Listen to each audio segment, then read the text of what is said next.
We got married fairly young, and we both just decided for many reasons we didn't want kids.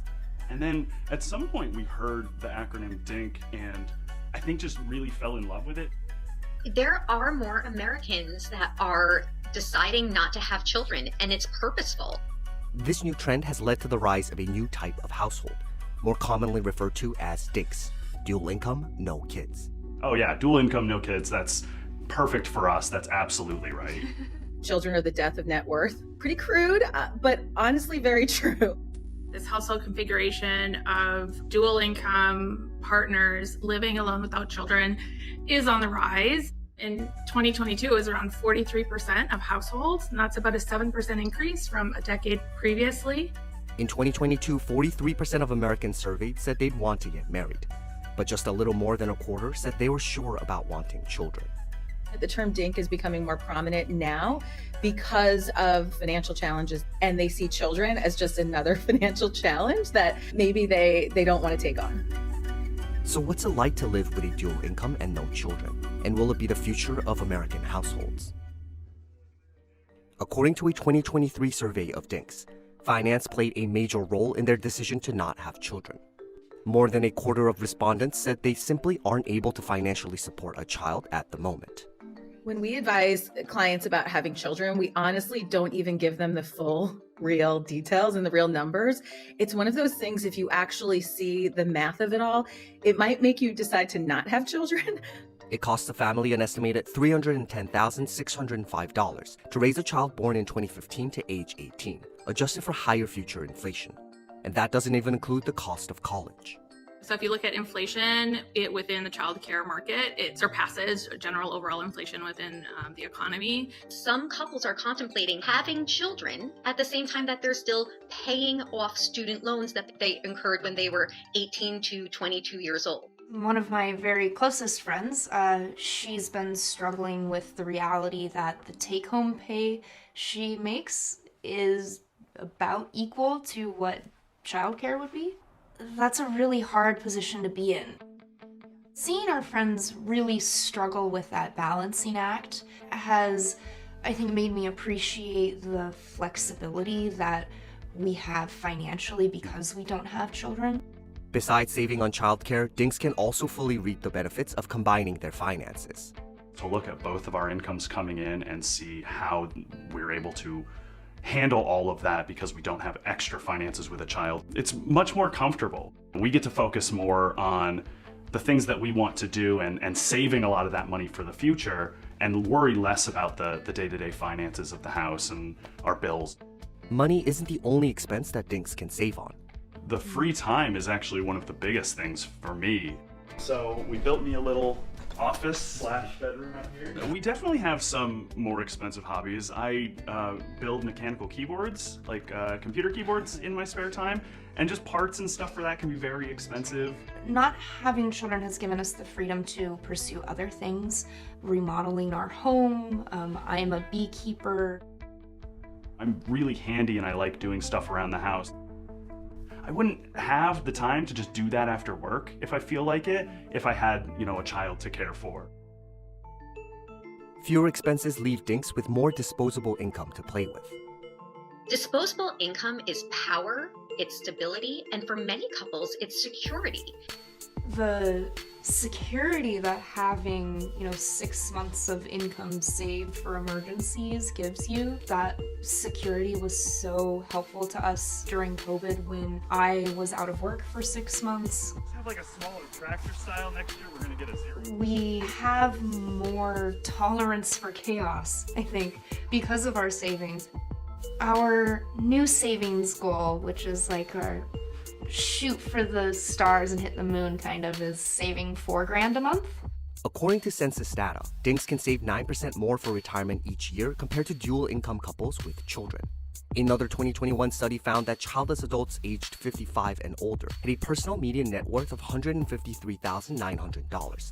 compared to $130,400 for biological parents. If you have $1 and if you have to choose how to use it, a DINK can prioritize savings, retirements, investments, both in the equities market as well as things like real estate or second properties. The hardest part of investing is just having the cash to do it. And so when you don't have your cash going to expenses that are related to children, that cash can go into those investment goals. We started investing in our early 20s. I feel really safe because we have this strong nest egg of ETFs that are accessible and fairly liquid. And then we also have our long-term savings, which are, tied up in IRAs. We can choose what our aging years look like because we've saved to plan for that eventuality. It is well documented that the younger you are when you start your savings and your retirement portfolio, the better off you are in the long run in terms of aggregate savings and your ability to accrue savings and wealth. Just take the $310,605 it would take for a middle-income married family to raise a child.